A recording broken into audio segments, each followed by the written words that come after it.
KUGAN CASSIUS, IFL TV in association with MTK Global in Leeds here. Final press conference for Warrington Martinez, joined by Frank Warren. Frank, I think you offended Josh by saying he was a bit dodgy in the looks department. A bit harsh, well, you know I have a bit of fun.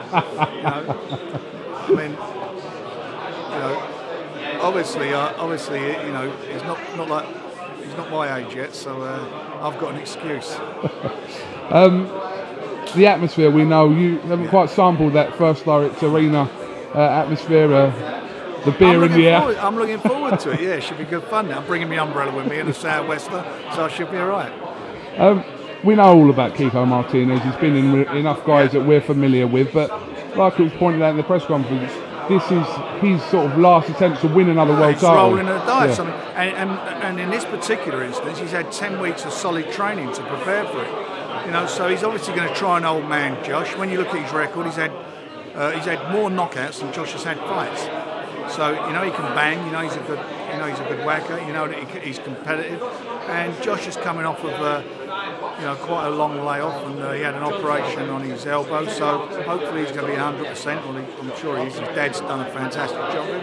And we want him to come through it and come through in style. But this guy's going to be there. He's going to test him all the way.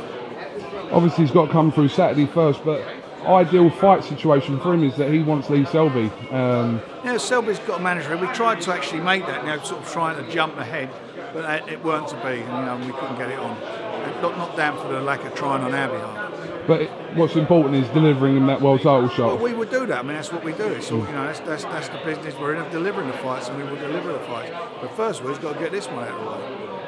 Nicola Adams also featuring, obviously, in her second professional fight. Yeah. So, what's been your thought process between her debut and now? Well, first of all, she's fighting over three-minute rounds. Yeah. So that's a step up for her. And I think she, hopefully she comes through this. She's fighting a young, I think the girl she's fighting is only 18 years of age. So she comes from Mexico. So she comes through this, and then hopefully we can just, keep her busy, get more experience, and then go for the world title fight. Some decent 50-50s on the undercard. We've got Sutcliffe and Josh Lever, and also Jazza Dickens, his first fight back since the Regandale defeat against Thomas Patrick Ward. Yeah, two cracking fights for the fans. As you say, 50-50 fights. The bookmakers are making a case for both of them. For me, that's what it's all about. You want good fights. The fans want good fights. The place will be electric, and we want them to, have a real buzz about us being in Leeds and delivering them a quality event. It's not just about the main event; it's about the undercard as well, and delivering some value for money to the fans and to the viewers, to the BT viewers and BoxNation viewers. Frank, obviously we spoke on Monday at the start of Tyson Fury and his court hearing. It's gone on this week. It's now Thursday. Can you give us any news or any updates? It was stopped yesterday due to nothing to do with the Fury side.